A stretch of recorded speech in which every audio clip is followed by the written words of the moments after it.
Welcome, everybody. Thursday, June 1st. John Aravosis here with the Aravosis Report.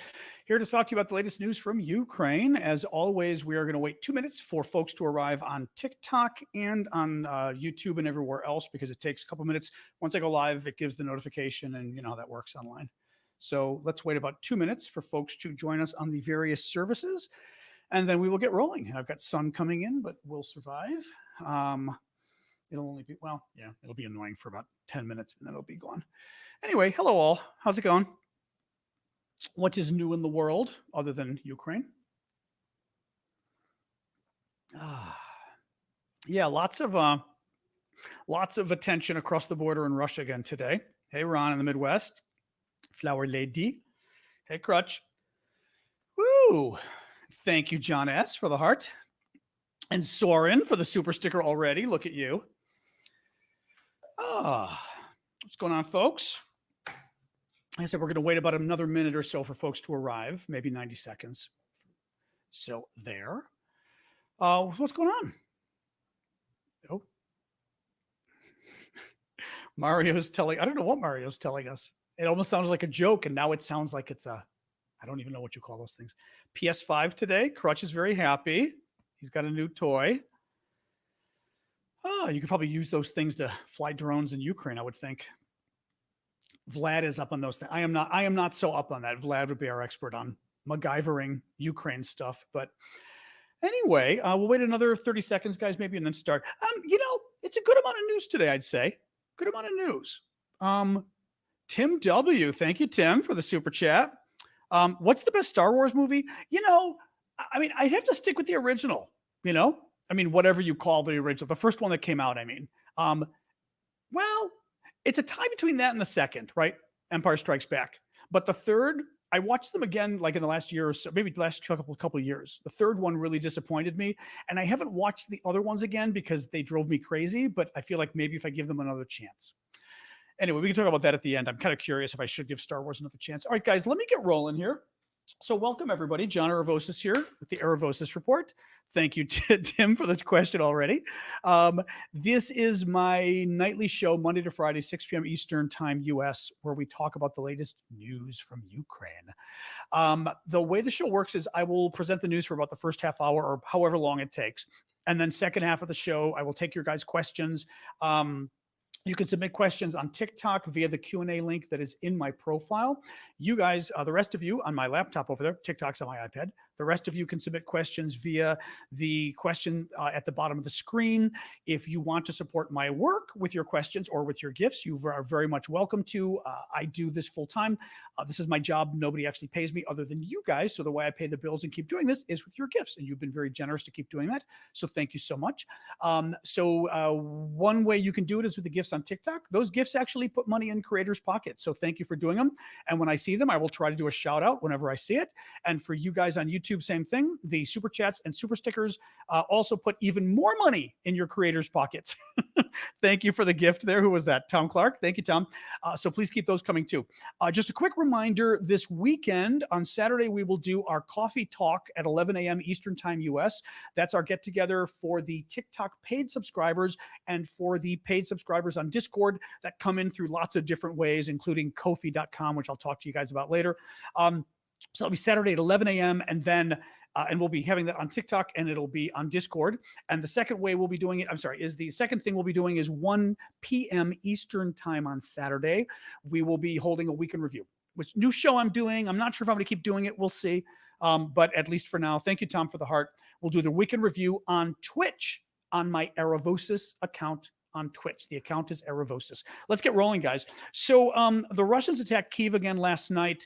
The news from that was that the Ukrainians destroyed all 10 Russian missiles coming in, which obviously is good news. But what happens with that, which is a problem. Oh, thank you, Ellie, for I didn't even know there were June graphics already. You beat me to it. Thank you for that. The Russians, when they shoot these missiles at Ukraine, or even the drones, frankly, the Ukrainians can intercept them, but when you intercept them, it's not like Star Trek that they vaporize or something. You know what I mean? You basically destroy a missile in the air and then the missile remains fall down. Well, that can hurt people. There was a woman killed in Kyiv this weekend, I believe, who was watching from her balcony one of the drone interceptions or the missile interception, whichever it was, and the remnants fell and killed her. Well, similar thing happened, not watching today, but similar thing happened today in that a 9-year-old girl, her 34-year-old mother, and a 33-year-old woman were killed during another missile strike when the debris fell and killed them. I believe this might be the family. It's a really sad story. It was causing a lot of news in Ukraine today. Thank you, Ernie. This might have been the story that the family was trying to get in the fallout shelter, or the bomb shelter in Kyiv, Ukraine, and it was locked. And the guy that was supposed to be there was sleeping, and they couldn't get in. And the husband ran to get help. And when he ran, that's when the missile got blown up in the air and fell and killed his family when he was trying to wake the guy up who should have had the bomb. It really just horrible story. Any case, there was another attack in Belgorod today. Let me get my map here. So this is apparently another attack of these Ukrainian, what do we call them? Russian partisans, Ukrainian Russian partisans, Russian military guys who are attacking Russia. And it appears that Ukrainian intelligence is probably behind it, even though no one's admitted it directly. Belgorod is a Russian province. Well, here's Ukraine. Okay, all of Ukraine. Russian invasion, Russian occupation is all of this. Belgorod is the Russian province, more or less up here. Here's Kharkiv, second largest city. Here's Kyiv. So Belgorod's up here. They've been crossing across the border. There were also reports last week that they crossed the border around Sumy up here as well.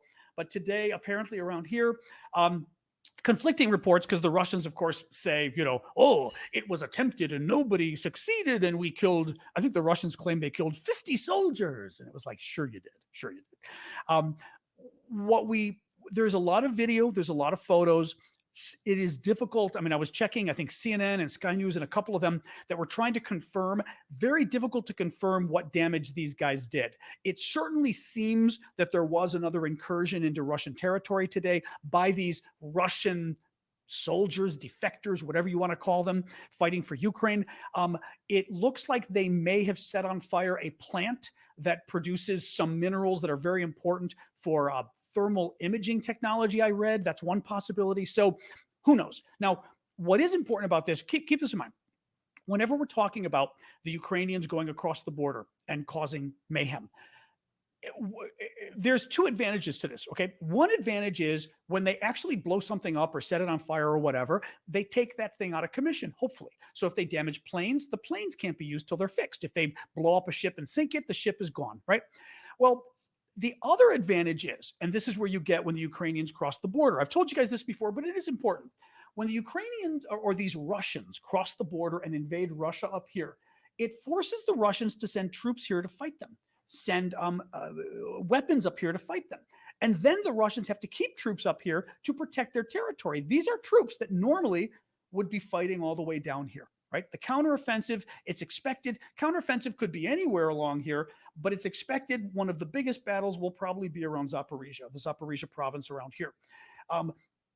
If Russia's got to send men and equipment up here to defend this and defend the border, frankly, all over here, those men are not down here where they should be, helping Russia with the counteroffensive. So that's another added benefit of Ukraine or these Russian troops working with Ukraine or whatever, causing this kind of mayhem. Thank you, Tom, for the little star thing.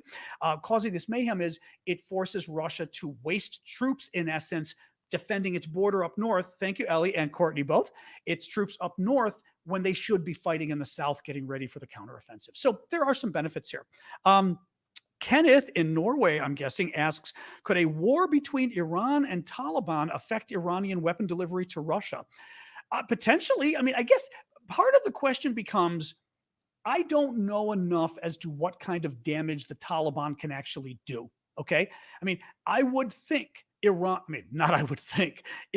in principle has a much better military than the Taliban have. Thank you, Dora, for the crane, by the way, on TikTok. Sure, the Taliban was able to inherit a lot of the U.S. Equipment, but they don't know how to use it. They maybe they don't know how to use some of it. They certainly don't know how to keep it up, how to keep it repaired, maintain it. They don't have the equipment to maintain it. They don't have the spare parts. So a lot of that is going to make it hard for the Taliban to keep using American equipment. The Iranians, I don't like to generally say things when I'm not an expert on it, but there's no way the Iran, thank you, Ryan, for that. There's no way the Taliban has a better military than Iran, right? So I don't know what ability the Taliban would really have, for example, to invade Iran and to cause trouble. I will say that to the degree that they've got a skirmish, who knows if the Taliban's able to infiltrate and blow up weapons facilities? That would be pretty cool, right? So, look, anything that's a distraction is helpful. This is why you see Putin messing around with Serbia. A lot of history there that I'm not going to claim to be an expert on in terms of the whole Serbia and Kosovo and the UN mission. I mean, I know about it, but the UN mission over the last 20 years. But the Russians are clearly stirring the pot because they're trying to cause trouble in Europe. Serbia's north of Greece, basically, okay? They're trying to cause trouble in the rest of Europe. That, and again, NATO soldiers getting injured. Thank you, Ali, for the star. Things like that. They're just trying to stir up trouble because it just makes it more inconvenient and more difficult if NATO's got to worry about Serbia at the same time they're worrying about Russia and Ukraine. So the same thing. It would be nice if Iran had one more thing to worry about. Yes, yes.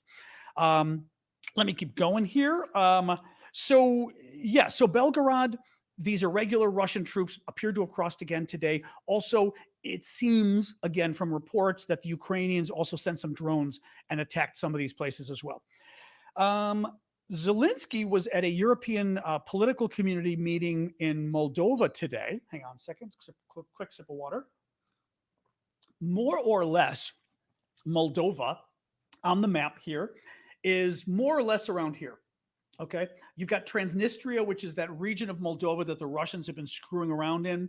They sort of created an independent republic that isn't, it's part of Moldova, but the Russians have, as the Russians do, go in and try to cause problems, right? So Moldova's independent country, basically here.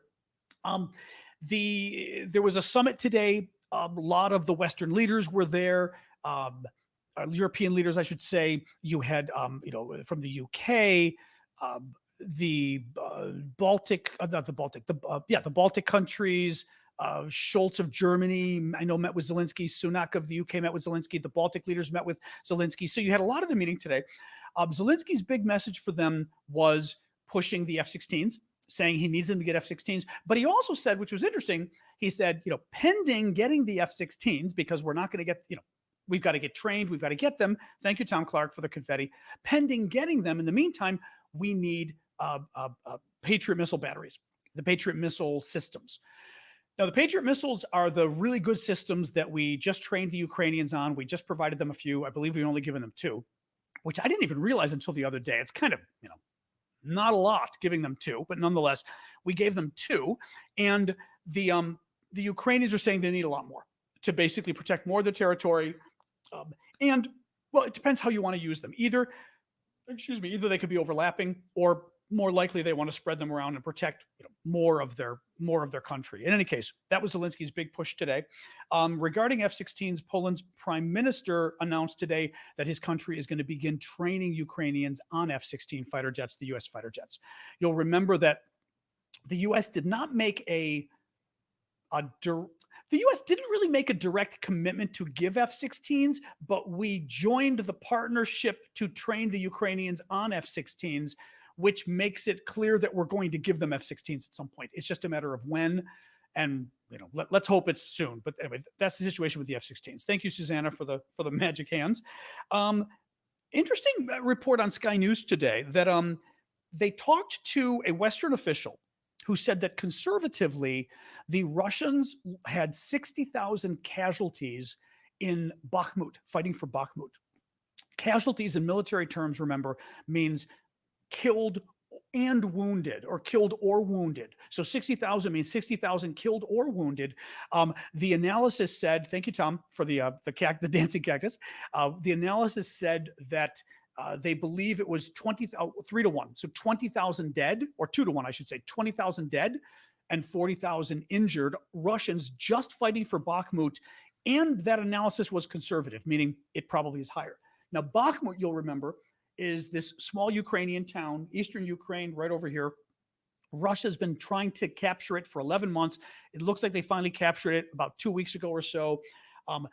People in the West think, the West, NATO folks tend to think that Bakhmut is irrelevant strategically. The Ukrainians believe otherwise, but well, I should say, let me rephrase this. The Ukrainians publicly say otherwise. That does not mean they believe it, but they say otherwise. The reason the Ukrainians, we believe, have been fighting the Russians here in Bakhmut all this time is because it was a meat grinder for the Russians. Thank you, Fuzzy Wuzzy, for the glasses. Absolute meat grinder for the Russians. It was basically the Ukrainians had to fight the Russians somewhere, right? I mean, the Russians are still going to fight. And Bakhmut was probably the worst place, one of the worst places for the Russians to choose to fight the Ukrainians. Lots of reasons, but it's a city. Defending cities are very hard. I should say attacking cities are very difficult. Thank you, Frank, for the hat. And therefore, more Russians were going to die in Bakhmut than they would normally attacking somewhere else, okay? Because it's just really bad in Bakhmut. And the Ukrainians figured, well, if we've got to fight the Russians somewhere, and the Russians really want to fight us in a town that's totally to their disadvantage. Thank you, Jessica, for that. Okay, right? I mean, basically, you've got to fight somebody. And the person who wants to fight you has a couple different places they can go. And they pick the place that is the best for you. You'd say, okay, I'm going to fight you at the place that's best for me because you're an idiot to choose that place. I'm not going to like go somewhere else. So the Ukrainians said, yeah, we'll fight you at Bakhmut. So they've been fighting for 10 months. And the Russians, as I said, 60,000 is the conservative estimate for casualties, 20,000 killed, 40,000 injured. Keep in mind, and this was the estimate that was also given here, conservatively, again, the estimate is that Russia has had over 200,000 casualties in this war overall in the last year and 3 months now. Same thing if you do 2 to 1, that would be 60,000 dead, 120, 130,000, 140,000 injured. A third of those are from Bakhmut. A third, so think about it. In the last year and 3 months, of all the Russians killed and injured in this war, a third of them happened in a town that doesn't matter, in a town that the Russians should not have been trying to fight for because it didn't help the Russians getting this town, but because of their ego or whatever stupid thing was motivating them, they ended up killing a third of their, they ended up killing actually a third of their, well, not a third of their fighters, but actually a third of their initial force. Thank you, Cheryl, for that. Actually, that would be a third of their initial force. The Russians came in with 160,000 to 200,000 troops, and they ended up, killing probably 60,000 of them. That's insane. Now, final point on this, to put a finer point on it, Afghanistan. I always make this comparison because it's important. For the Russians, losing in Afghanistan was a big deal. I mean, we lost too, obviously. But for the Russians, they invaded in 1979, left in 1989, I believe. 10 years they were there and lost miserably to the Mujahideen, became the Taliban, et cetera, right, to the locals. The Russians' deaths in Afghanistan were something on the order of 14,500 men, more or less, 14,500 over 10 years, okay? The Russians have over 60,000 dead in 14 months in Ukraine. That's insane.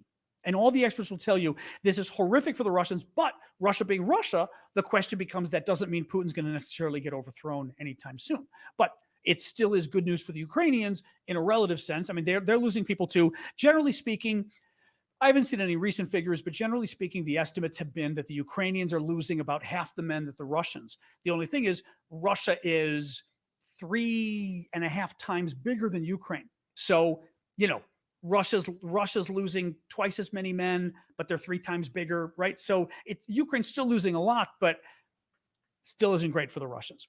All right, let's move on with this. Beep, beep, beep. So that was the numbers there. Prigozhin, update on him, the Bakhmut,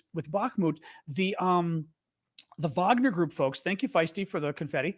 The Wagner Group folks. These are the mercenaries that were mostly fighting in Bakhmut. Most of the fighters fighting there, most of the people lost were prisoners. Well, they were Wagner people, but predominantly the Wagner people were prisoners that they ended up getting from the prisons and saying, if you fight for us, we'll set you free if you live, but you're not going to live.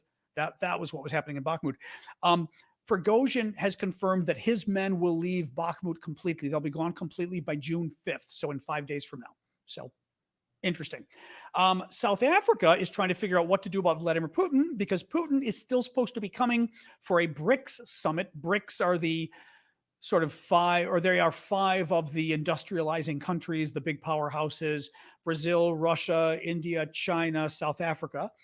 The summit is happening in South Africa at the end of August. And the problem South Africa is having is that South Africa is a signatory to the International Criminal Court, or the treaty that governs the International Criminal Court. Thank you, Dora.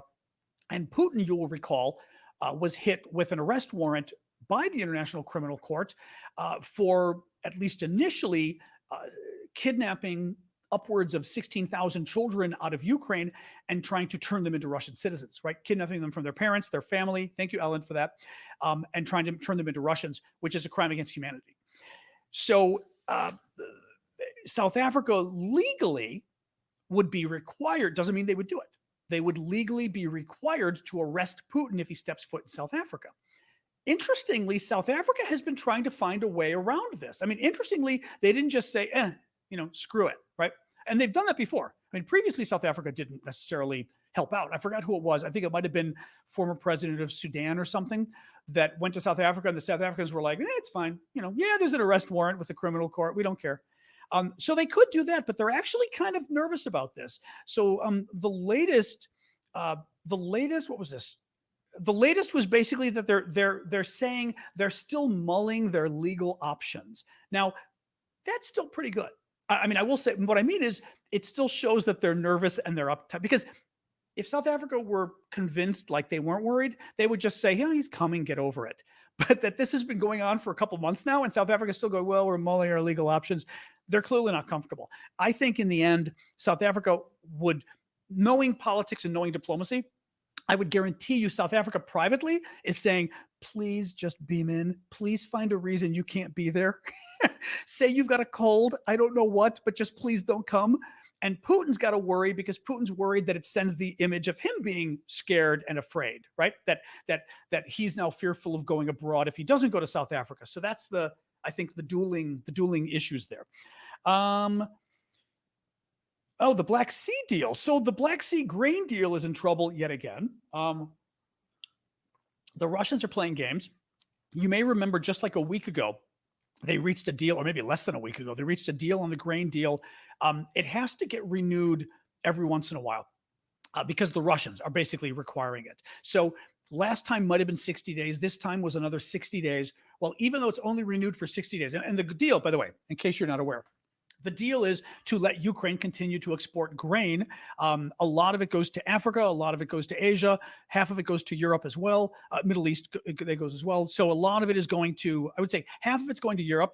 The other half is going to developing countries. So in Asia, Africa, and Middle East.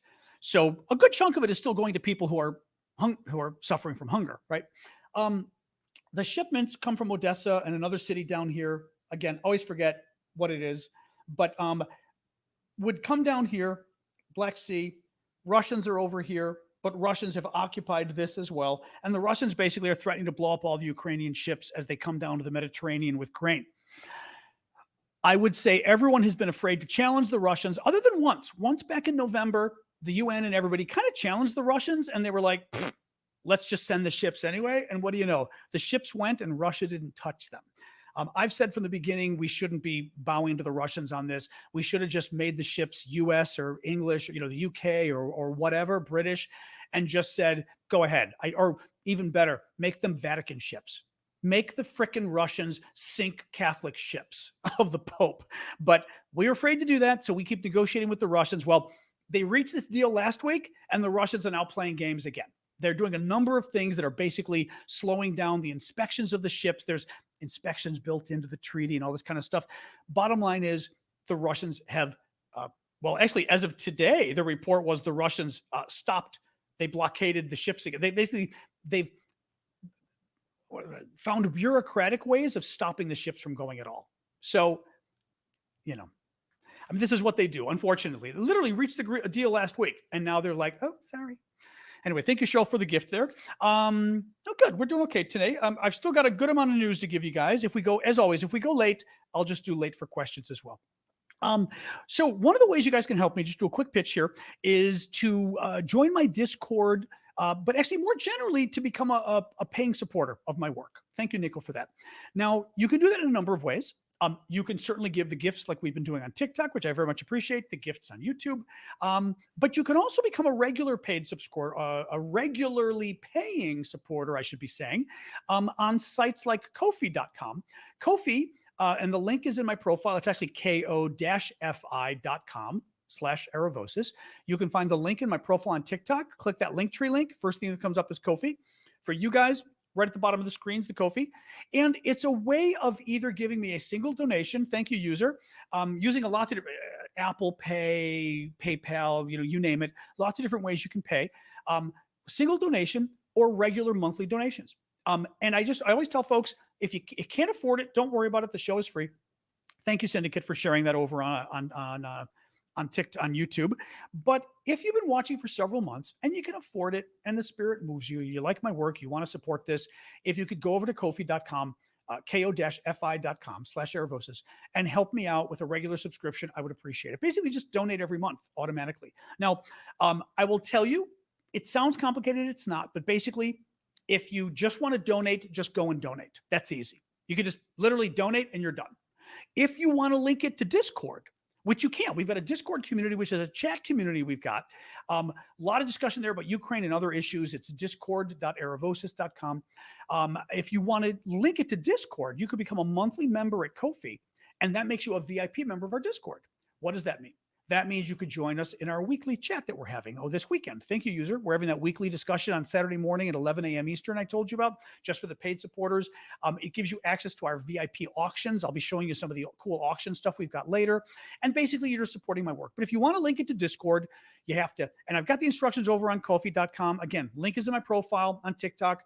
Link you guys have right on the screen. But basically, it's 4 simple steps. Create an account at Discord.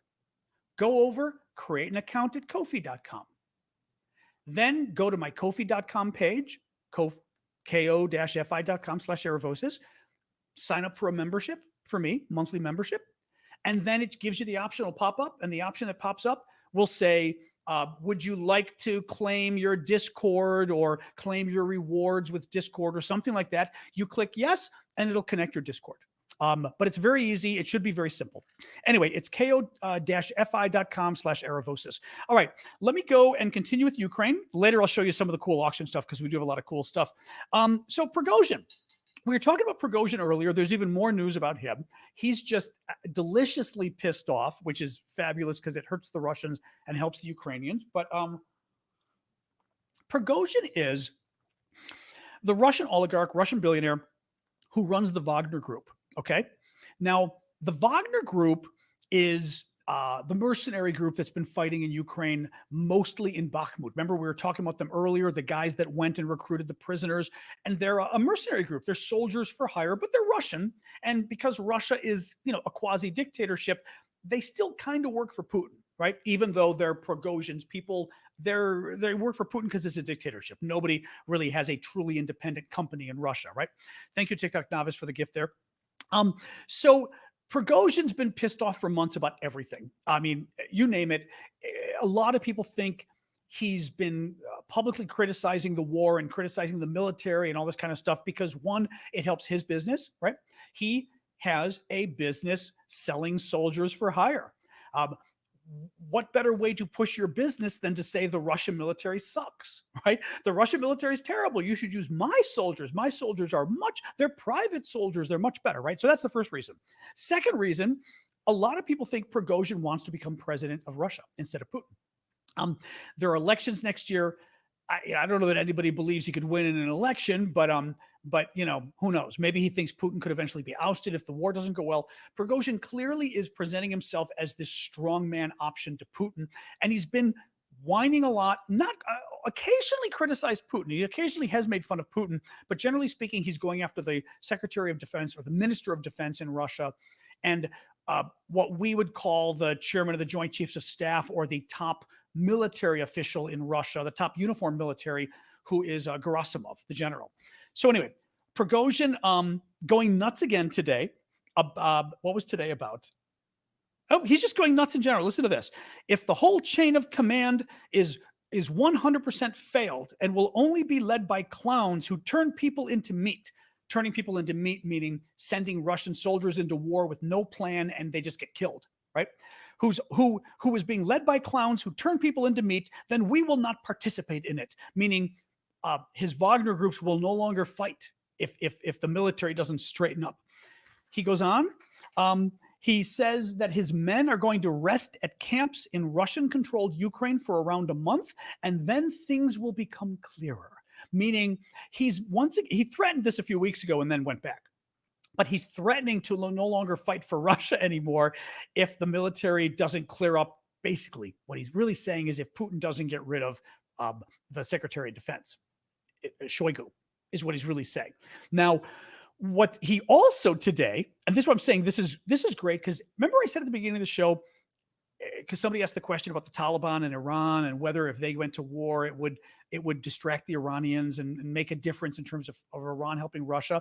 And I said, anything that distracts your enemy that makes him be even busier and more annoyed is beneficial, right?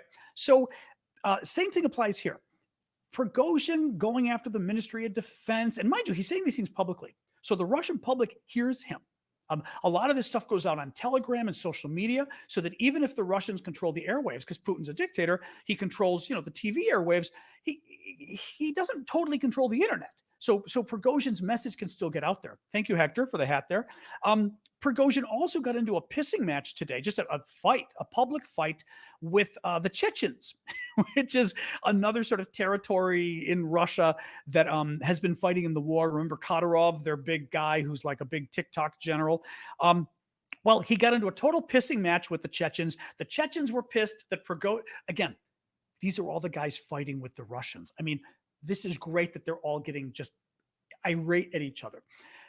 The Chechens start yelling at Prigozhin publicly, mind you, which is great, that, you don't even appreciate who got you all your tanks and who got you all your, I'm paraphrasing, but this was pretty much what he said. Who got you all your weapons and all your tanks that you had your Bakhmut victory? You don't even appreciate that. And Prigozhin then goes public and goes, it wasn't you. Meaning the Chechens didn't give me my weapons. I mean, amazing, absolutely amazing.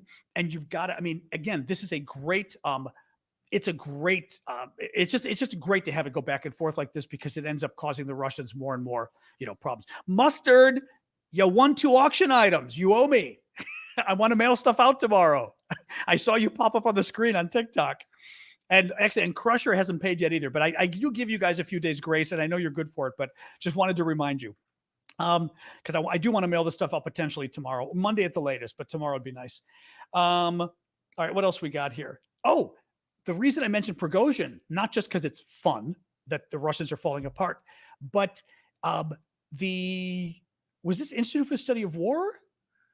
No, the British Ministry of Defense said today that it looks like Prigozhin's, bitching and moaning about the Russian generals and all of this might be inspiring and emboldening other Russians to basically speak up against Putin.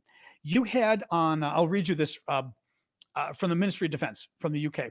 On 27th of May, which would be 4 days ago, Russian opposition politician Boris Nadezhdin appeared on Russia's NTV channel and called for a new president to be elected in 2024 in order to rebuild normal relations with Europe. Thank you, Nate, for that train. That was very generous of you on TikTok. I appreciate that. The calls for a new president to be elected next year. In other words, Putin to lose the election, right? He has been a vocal critic of the war since the invasion, but this is highly likely the first call. This is, again, the British Ministry of Defense saying this. Thank you, Nicholas. But this is highly likely the first call for Putin to be replaced. This is the first call on Russian state-approved TV for Putin to be replaced since the war began, right? Thank you again, Nate, for the heart there. And they say there is a realistic possibility that recent vitriolic rhetoric by nationalist figures such as Wagner Group owner Yevgeny Prigozhin is emboldening opposition figures to challenge taboo topics. So that's another reason why it's interesting that Prigozhin's doing this, because it may actually be promoting emboldening, I should say, others to speak up against Putin too. Now, Martin DeYoung raises a good question about Prigozhin being defenestrated. a lot of Russians get thrown out windows. They basically get thrown out balconies. Is Putin's one of his preferred ways of killing people? Literally throwing people off of balconies, throwing them downstairs. Balconies are preferred. Poison in tea is another big popular way that Putin likes to kill people. It's interesting that he hasn't killed Prigozhin with everything Prigozhin has done. It is possible because the two men have had a very good relationship. I mean, they've been very close over the years. It's possible that's why. Maybe they're still friends.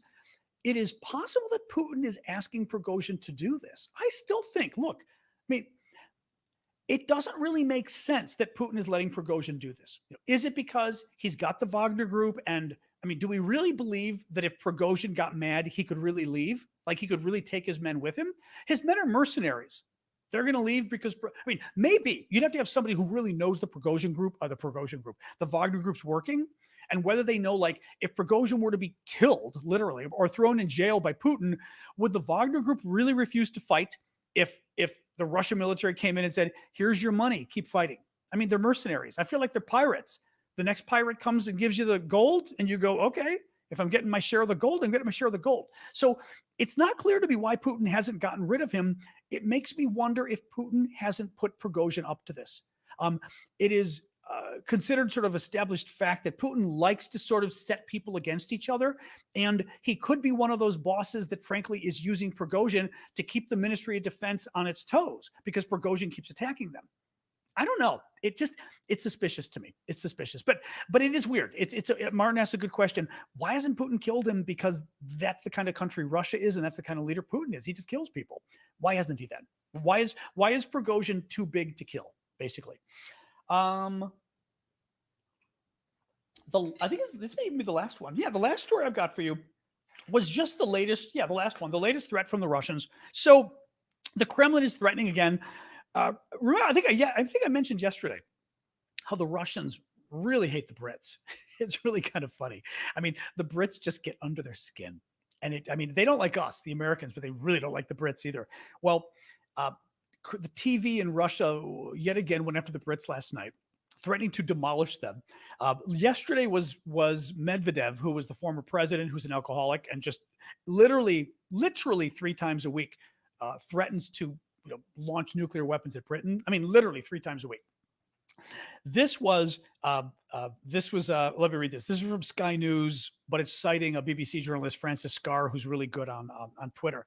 The Kremlin should demolish Britain, a Russian member of parliament has said. In a clip shared by BBC journalist Francis Scarr, Andrei Gurylyov enters into a furious tirade about the West. He claims there is no regime in Kyiv, and instead the regime is in Washington. In Kyiv, there are lackeys from the gutter who are kicked up the backside and do exactly what they were told to do, he says.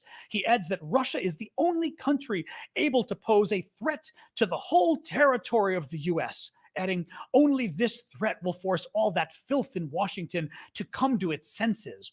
He goes on, now this is the part about Britain. Now it's extremely clear that when we say let's blow something up, we will. Okay, first of all, no, it's not. I mean, the Russians have been threatening, they've been threatening red lines for over a year now in Ukraine. Remember, they were going to use nukes for literally 500 different reasons. And each time we crossed the red line, remember, we weren't supposed to give the HIMARS. I think that was a red line. Certainly giving the Patriot missiles, red line. F-16s, definite red line. That's clearly coming. Tanks, clear red line. Ukraine attacking Crimea, red line. They've done it repeatedly. Ukraine, one of my favorites was last fall when the Russians said, now that we've annexed all that territory that we invaded. Remember Russia, as I always say, Russia occupies this much of Ukraine, 17%. And the Russians said, well, now that territory is officially Russia. So if Ukraine keeps fighting the war, then Ukraine will be fighting Russia in Russia. And if they dare touch Russian land, and if NATO, mind you, if NATO weapons are used to attack Russian land, we're going to use nukes. Well, Ukraine kept fighting, NATO didn't care, and Russia didn't use nukes. And Ukraine actually got a bunch of that land back already. So I just had to digress a moment when he says, it's extremely clear that when we say let's blow something up, we will. Not really. Let's demolish Britain straight away without using our strategic nuclear potential. That's kind of weird. So he thinks he's going to destroy the UK without using their nukes. I mean, good luck with that, considering the fact that Russia's military sucks and is having a hard time beating Ukraine. How are they going to destroy Britain without using nukes, right? Also, keep in mind that Britain has nukes.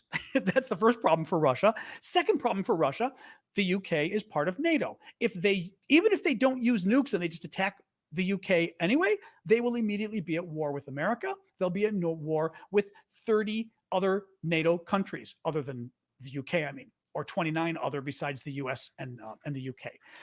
Russia ain't touching the UK. This was the last sentence. We will demolish Britain straight away, and then everyone will immediately sit down and they will start to talk to us properly. That's the key line.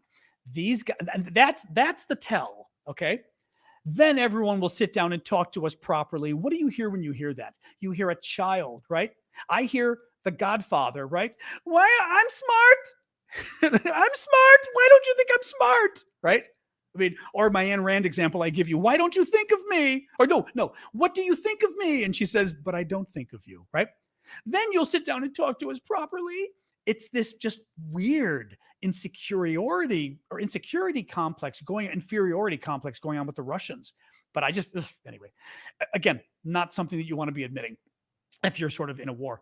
Okay, we will get to the questions. I will really quick, let me show you the auction items. We've got a lot of cool new auction items over on our Discord. That's one of the cool things we do at our Discord is we have auctions. I use the auctions, basically cool stuff I buy in Ukraine, and I auction it off for two reasons. One, 50% of the money we channel back into Ukraine, a lot of humanitarian aid. We've also been helping the military as well with camouflage nets, things like that. The other 50% of the profits have been used to support my work because I'm doing this full time. Nobody pays me. I mean, other than you guys, but nobody's actually paying me to do this. And because I do it full time, I need to pay my bills. So that's been helpful. But let me just show you a few of the cool auction items we've got. This week, one is a very cool Russian warship Go F Yourself coffee mug from Ukraine, made by the Ukrainian government. I do love this one. It's the sailor giving the finger to the Russian boat, the Moskva. The Moskva is the Russian warship Go F Yourself boat that the Ukrainians then sank 6 weeks later. A tea mug. Yes, it'll be a tea mug, Royson says. The number two, which I'm a big fan of, my friend Vlad in Ukraine made these sweatshirts for their volunteers, and their Harkovu Mir is the name of the charity that we work with in Ukraine. We raised all this money. We've been raising money for lots of different things, but Harkovu Mir it's a Meals on Wheels charity, basically. Vlad made these sweatshirts for them. They're very cool. They're super comfortable. This one's kind of neat because it says Ukraine on back. Depending on the size, some do, some don't. But we're auctioning these off. I mean, they're really nice sweatshirts. They're super comfortable and soft. Or hoodie, excuse me, I just burped on you guys, or hoodies if you want to call it that. There's 7 things. I'm just going to show you 4. Another one, a Russian summer military cap. I forget it's called VKBO or VKPO, depending if you're in Cyrillic, but it's a Russian hat from Ukraine that the Ukrainian troops sent us and basically said, could you auction it off for us to make some money for our units? And the final thing, which is actually doing very well in the auction, I picked up a piece of Ukrainian folk art. And I love this because it's a piece of Ukrainian folk art going after Putin. It says wanted Russian criminal. Bloody Vladimir. But what I like, it's wood with metal and stuff. What I like about it, because I just checked this, I didn't notice this until last night. Check out really close what's at the bottom of Russian criminal. I'm going to show you, and then I don't want to ruin it for the YouTubers. Okay. At the bottom of Russian criminal, there's an X through a hammer and sickle and through a Z. It's basically saying, we're not part of the Soviet Union and we're not part of you either, of Russia. But I thought that was interesting because it's like one subtle little thing that is a nice kind of it's a nice marker that it is in fact a Ukrainian, basically a Ukrainian piece. Anyway, a lot of other cool things. Actually, I won't show you, but some of the other cool stuff we've got is we are auctioning off a real Ukrainian military camouflage net. I kid you not. So there's a lot of cool stuff over there. Go to discord.aravosis.com and check it out. Thank you, user, for the hat there. And check it out. We've got a lot of cool stuff. Last thing. All right. I'm going to show you one more thing. We also have our store I got to do this, guys, because, someone's got to pay the bills. But we have a really cool store, lots of cool Ukrainian stuff. It's a store.aravosis.com. Find the link in my profile on TikTok. Use aravosis.com at the bottom of the screen. But this is neat because we've got a lot of different Ukrainian themed t-shirts. 50% of the profits I'm sending back to Ukraine. 50% supports my work. But I've got a number of them like this where basically we got drawings from children in Ukraine. And the schools gave us the drawings, said we could use them to fundraise. And I took a really high quality picture and then we had them printed. And this was one little girl's drawing, which I think is just wonderful. And it says Zamir v Ukraini, meaning peace for Ukraine, which I just think I think it's lovely. I mean, even for a guy, it doesn't bother me really, but I just think it's the neatest shirt. Isn't that cool? But I love that. I love that it actually looks, it is drawn, but that it looks almost like somebody drew on the shirt, Thank you for the butterflies there, Jetta. I appreciate that. Anyway, you can check all of those out on our store at store.aravosis.com. Okay, that's it for my money pitch. Thank you. I appreciate that. All right, let's take questions, guys. So you can submit questions on TikTok via the best way on TikTok here is use the Q&A link that's in my profile, only because you can put them on the screen, but they fly off the screen and I don't see them. Whereas if you put them in the Q&A, if you can, sometimes it doesn't work for people, but if you use the Q&A, I'll try to scroll through everything. You guys obviously can use the bottom. Oh, thank you, Syndicate. You guys can use the bottom of the screen to submit questions. Again, super chat, super sticker if you want. I don't think, I got you, Kenneth. All right, let me start with super chat question. I mean, not super chat. Oh, and we already had a subscriber. Who was that? Bjorn. Thank you, Bjorn. That was very nice of you. Bjorn just became a subscriber to our Ko-fi and possibly our Discord as well. Thank you, Bjorn. I appreciate that. All right, let me pull up Q&A on TikTok. Yeah, so Wawa is saying, did you see Sweden will join NATO soon? I believe they reached some kind of an agreement. Something's going on. Yeah, there's something going on here. Now, the situation, I assume you do, that Sweden and Finland, after Russia invaded Ukraine, two traditionally, what's the word I'm looking for? Neutral countries, although neutral friends of NATO. Okay. I mean, they were not neutral in hey, Russia, Russia is equal to the West. They were never like that. Sweden was definitely more our friend, as was Finland.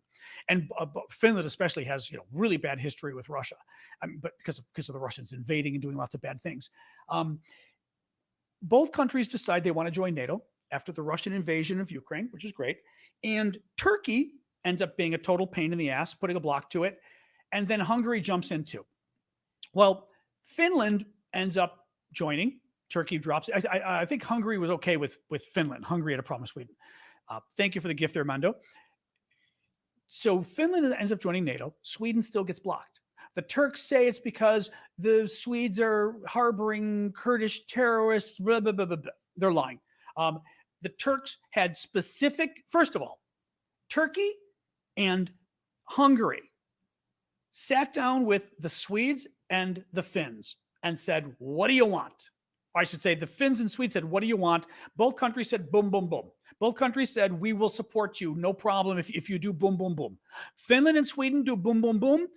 Turkey and Hungary go, no, now we're not going to do it. So both countries are playing games. We say fasaria is my nicer word to call it in Greek. We have a worse word we could use for that. Just playing games, right? Playing games. The Turks claim it's the Swedes are harboring terrorists, bunch of bullshit. The Hungarians are upset because Hungary, like Turkey, is careening towards becoming an autocracy, basically giving up on its democracy. And the Swedes have been critical of Hungary in the European Union because Hungary is giving up on its democracy. And Orban, who's the leader of Hungary, just like Erdogan in Turkey, is a wannabe autocrat. He's kind of a wannabe dictator. He really is. I mean, just look at the guy. And you will see. Yeah, thank you, Deadlift, for that. He looks like a Soviet dictator. I mean, he looks like some of these Eastern European dictators. Clearly has a little bit of, wishes he could be Tito or whatever, although Tito was one of the better ones.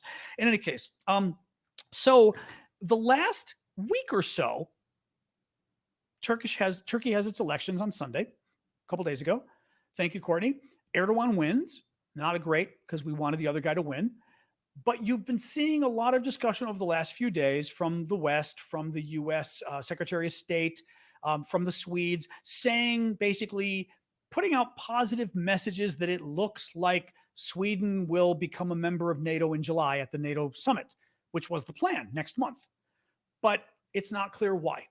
All I can say is, thank you, Courtney, for the gift there. All I can say is clearly they're signaling that this is going to happen, that something's Otanbad is saying the quote from Secretary Blinken, who's our Secretary of State in Oslo, Norway this week, was Sweden will become a NATO member before the summit in Vilnius.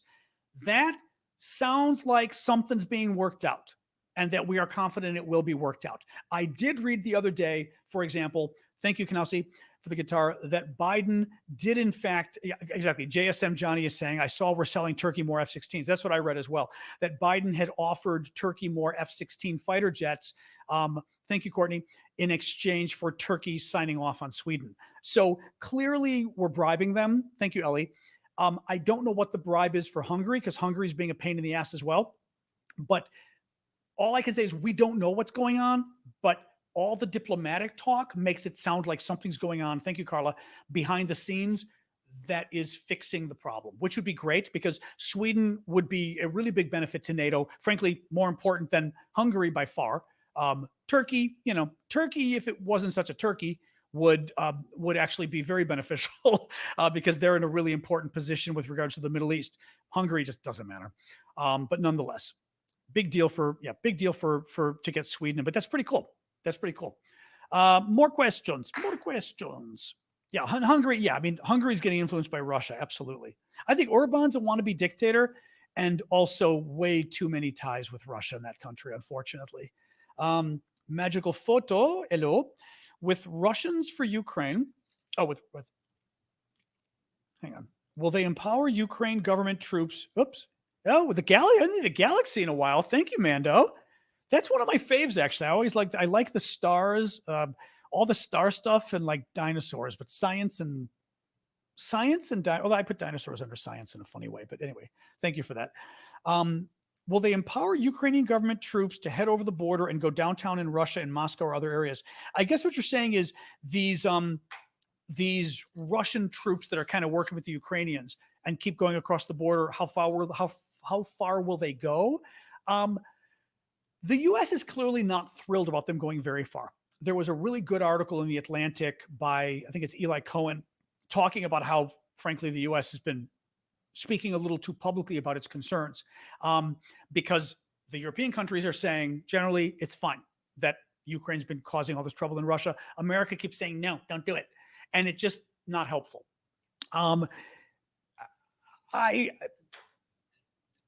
It's an interesting question as to how far Ukraine will go. It's also an interesting question as to how much Ukraine controls these troops, right? I mean, they're still Russian fighters. Some of them are neo-Nazis. I mean, these guys are not nice guys. So I don't know how much control Ukraine really has over them. I would not be surprised. Thank you, Colonel Mustard. I would not be surprised if Ukraine didn't say, you know what? Let's give them some support. Let's give them some weapons. Let's let them cause hell. But we're not going to give them so much that they become a problem. But let's at least let them cause some trouble. So who knows? I mean, it would certainly be, if you're not worried about pissing off NATO, it would certainly be interesting if these troops made their way to Moscow and caused some hell in Moscow. That would be wild. They'll probably get killed doing it though, but it would be pretty wild. But again, it may also piss off the U.S. if they do it. So who knows? Hayes, Roshan gets her map. Oh, where's the map? All right, we've had significant mappage today. So Roshan wanted to see her map. Super chat question for the map. You get the map. There you go. What else we got? I mean, I can pull up more TikTok questions, but also happy to look here for you guys. You're talking food. Don't do that to me. They're talking shawarma. That's interesting. Shadow on Twitch is saying Erdogan played the anti-West wing of his election campaign in order to secure his election. He'll let Sweden in now almost for sure. I mean, the only issue there is, was he so anti-West that now it makes him look bad if he suddenly turns around and embraces Sweden, right? I mean, how do you sit there and say all the time, the Swedes are harboring terrorists, we have to stop them, and then, oh, it's okay now? How do you do that, right? So I mean, to some degree, what he almost needs like one more insignificant thing that the Swedes do that makes him feel better, so that publicly at least he can save face and say, you see, now the Swedes are making sense, now they're respecting Islam, blah blah blah. But nothing that's actually real, but something that just can pass the smell test of the public thinking it's real. That's my guess. And basically he just needs to be bribed. But hopefully, if the wines are good, yes, I have one. I'm not going to show it because TikTok will probably get me in trouble, as will YouTube. I've been working through them slowly. I have Mikela over on YouTube is engaged to Syndicate. So, but they got me some very nice wines as a gift at Christmas time. And I actually popped it. Thank you, Kay, for that. I popped a sparkling, it was like a sparkling, not pink, but like a rosé. That's really good. Actually, I'm going to have a little bit tonight to meet the neighbor, but it's in my fridge. I opened it this weekend or a couple days ago. So I'm like having a little each day. So thank you. I'm enjoying it. Thank you, Gaia, for that. Let's do more questions. I was trying to look for questions and I saw your wine question. That's funny. Rob Wall says, do you think the American budget cap deal might affect funding the Pentagon? Lindsey Graham's worried about it, which is interesting. I thought that was kind of interesting. So I don't know. This new budget deal in Washington, Graham was worried that it didn't sort of guarantee money for Ukraine. And he might be right. I guess it depends to some degree. It depends how easy it is to break the deal. And what I mean by that is, I don't know the details enough to say, can they just pass something else that spends more money? Can they just pass another 25 million for Ukraine? Right? They raised the military budget, but he was worried that there wasn't enough money for Ukraine. So Senator Graham, Republican, who just visited there, who's very pro-Ukraine. So I don't know. I doubt. Let me put it this way: the Pentagon will never be in trouble. That's a guarantee. They're never going to not fund the Pentagon. And they're never going to not give the Pentagon enough money, so to speak. So I don't think that's an issue. I worry more about, are they going to have enough money for Ukraine? And are they going to play games where when we try to get more money for Ukraine, they say, oh, no, the budget agreement, that kind of stuff. Because, anyway, we'll see. I mean, the House Republicans are in bad shape regardless, because they don't have enough, they've got the crazies sort of running the party because they don't have enough of a majority. More here. TikTok. There you are. Maybe Prigozhin is setting up the top military brass to be the fall guys when Russia fails, and they blame it all on the top brass. No, that's a good point. JSM. Yeah. No, true. That he's trying to make it. Actually, that's a very good point, because I always tell people one thing that Republicans actually do well in our country and Democrats don't, is messaging overall. And one main point about messaging is to repeat your message again and again and again. It doesn't matter, good or bad message, whatever, but just repeat it again and again and again. And Republicans will use the same message every day. Democrats will use a message once and say, I used it. And you're kind of like hitting your head going, are you just stupid? The Prigozhin has been every day complaining about the Minister of Defense and saying, these guys suck. They're going to lose us the war, up. And he's building up a name for himself. And by the way, the more times he says it, the more people hear it. And then eventually Russia loses the war, and everybody in the country has heard Prigozhin, and they say, you know what? That Prigozhin guy warned us last year. He said we might lose this war if things didn't change. And now, he becomes a hero because, he warned us, but also he told us those evil defense people, the Shoigu, et cetera, were the ones causing problems. So yeah, he could very well be doing it to basically try to cast blame. We'll do a couple more questions, and then we'll go. I could just tell my throat suddenly started getting like, I don't know why. Maybe because I would say it's Monday. It's not Monday. It's Thursday. It's definitely not Monday. Does Hungary do anything good for NATO? I don't really know. I mean, I don't know, right? Maybe there's something. I don't know. Sweden, I would say, is more important. Turkey's way more important, but I would say Sweden's more important, But I'd be curious if somebody could make the case. Honestly, excuse me. Hungary ought to start making the case, Callum is late because he was at a pub. What a surprise.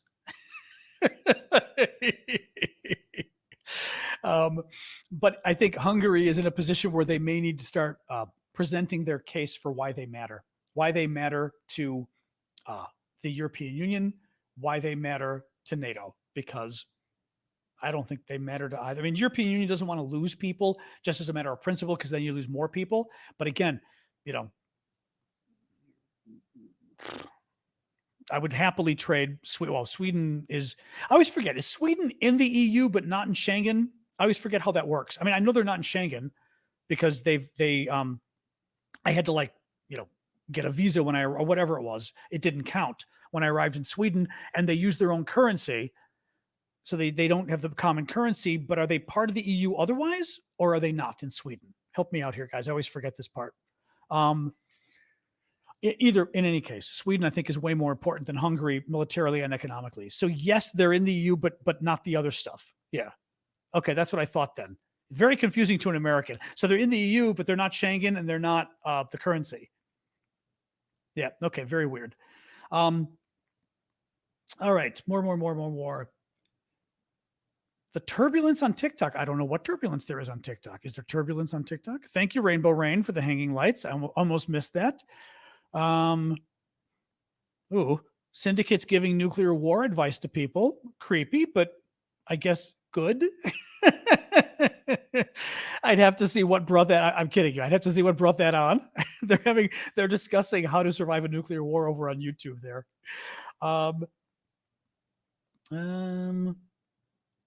I mean, you could, Luis, just to fantasize. Seems like it's possible to swarm the Kremlin with missiles, but perhaps too humiliating.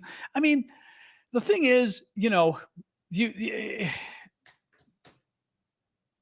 I mean, they don't have the missiles. They don't have the missiles to do it. First of all, they have the drones to do it, probably, but they don't have the missiles. Oh, he's answering a troll. Gotcha. Okay, Roshan, no problem. Oh yeah, I know what you mean. Yeah. How will Ukraine handle all of the logistics of all the tanks they're getting, like fuel or ammo? I don't know. Clearly they're training on it. We know that, and they've been training on it. I will say this: they'll probably handle it as well as they've handled everything else, right? They got the Patriot missiles. On the first week we even knew about it, they started knocking down Russia's unstoppable hypersonic missile, right? So, logistics are going to be a problem meaning not a problem. Logistics are going to be difficult. Upkeep of these weapons, repairing them, keeping them fueled, etc., keeping the ammunition coming. But the Ukrainians have proven they're very good at this. Clearly, thank you, Mustard. They're very good at this. So, at least on its face, I'd say, I'm not worried about it. It's something that we have to hope Ukraine does well, but they've done everything else well so far. Even better, they've surprised us.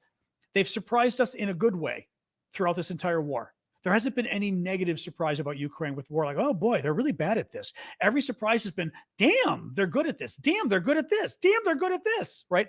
Thank you, Magical, for that. Right? Everything has been a surprise to the positive. So, no reason to think this wouldn't be the same. All right, guys, I'm going to do, I think, a quick news summary, and then maybe we'll go. I don't think I'll do. I don't think I'm going to. Sorry, I'm yawning at you. I haven't had some tea. I don't think I'm going to do whatever you call it, Discord tonight, because like I said, my throat was getting a little scratchy. I want to be careful. But let's do news summary, and then we'll go. And otherwise, I will see you guys again tomorrow, 6 p.m. Eastern Time, US, as always. But let me give you a quick summary of the stories we talked about today. It's day 462 of Putin's 10-day special military operation. CNN reports that a 9-year-old girl, her 34-year-old mother, and a 33-year-old woman were killed on Thursday in another missile strike on Kyiv by the Russians. 10 missiles were fired. All 10 were shot down, but the falling missiles caused problems. Just said Callum, I'm not going to do Discord just because my throat was feeling like my voice feels like it's getting a little tight. I was noticing a few minutes ago, so I don't want to force it. You want it, you guys? Belgorod was attacked again today. It looks like those Russian troops attacking Russia attacked again today, and the Ukrainians also sent some drones across. Thank you, Marino. Zelenskyy met with European leaders. Thank you, Kanowski. Met with European leaders in Moldova today, reiterated his call for F-16s, and also said in the meantime, he needs more Patriot missile systems. Polish prime minister announced that his country will train Ukrainian pilots on F-16s. Sky News reported that a Western official says conservatively 60,000 Russian troops were killed or injured fighting for Bakhmut. And the total number of Russians killed or injured is 200,000. That's conservative, meaning it's probably higher. South Africa is still mulling its legal options as to what to do if Putin shows up with the outstanding warrant from the International Criminal Court. Ukraine's Ministry of Renovation said that the Black Sea deal with Russia seems to be dead again, or at least temporarily dead. The Russians, even though they renewed it last week, the Russians are playing games and killing it again. The Prigozhin, just more obnoxious stuff from Prigozhin about the Ministry of Defense. Thank you, James, for the gift, which is just always good news. Part of the reason it's good news is because there's evidence, according to the British Ministry of Defense, that all of Prigozhin's public whining has been basically emboldening other Russians to be critical of Putin, which is interesting, on Russian state television, which is really interesting. And finally, more Kremlin officials going on TV in Russia and claiming that they're going to, destroy Great Britain, blah, blah, blah. And once again, as I yawn at you, sorry, woke up early. Once again, the Russians aren't going to attack Britain, because if they attack Britain, they attack all of NATO and they attack America. And Russia's biggest fear is going to war with America, because we would wipe them off the floor. Thank you, Kanowski, for the rose. Not to mention the Brits themselves could probably beat the Russians, let alone, Russia's not going to be attacking Britain anytime soon. All right. And thank you, Karuna, for the roses there. All right, guys, I'm going to go. So thank you all. Thank you for the gifts. Thank you for the mods. And thank you all for attending. Tomorrow is Friday. Thank you, Sean Lurie, for that. I'll be back at 6 p.m. Eastern time tomorrow. Also, remember, I announced that Saturday we'll be doing our coffee talk show at 11 a.m. Eastern time US. That's New York City time. You can figure out what that is in your time zone. Thank you, Nancy, for the gift on TikTok, and Crazy American for your gift. But you can figure out, it's New York City time, 11 a.m. Eastern time. Paid TikTok subscribers, paid Discord subscribers, I will be on TikTok and Discord, and show up there, and we just hang out and talk. It's fun. Vlad joins us usually. Most Saturdays, Vlad's there too. My friend in Ukraine gives us updates from Ukraine. And otherwise, at 1 p.m. Eastern, I will do my new Twitch show with my Aravosis account on Twitch, where I'll do weekend review. We just discuss the weekend review and take questions and stuff. It was fun. We've done a few weeks. It's fun. We'll see if I keep doing it, but it's been a fun crowd. And other than that, then, yeah, like I said, if you can support my work, please do. Thanks for supporting it so far, guys. I appreciate all the gifts today. And if you want to figure out other ways to support me, go to the link in my profile on TikTok, click it. You'll see my Discord, Ko-fi, and all sorts of ways. Same thing for you guys, aravosis.com, or the Ko-fi link is right at the bottom for donations. Thank you, guys. I'm going to sign off, reheat some really, really good Chicago pizza that I brought back with me, and see you guys tomorrow. Okay. All right. Thank you all. Have a great night, or sleep well, or morning if you're in Australia. All right. Bye-bye.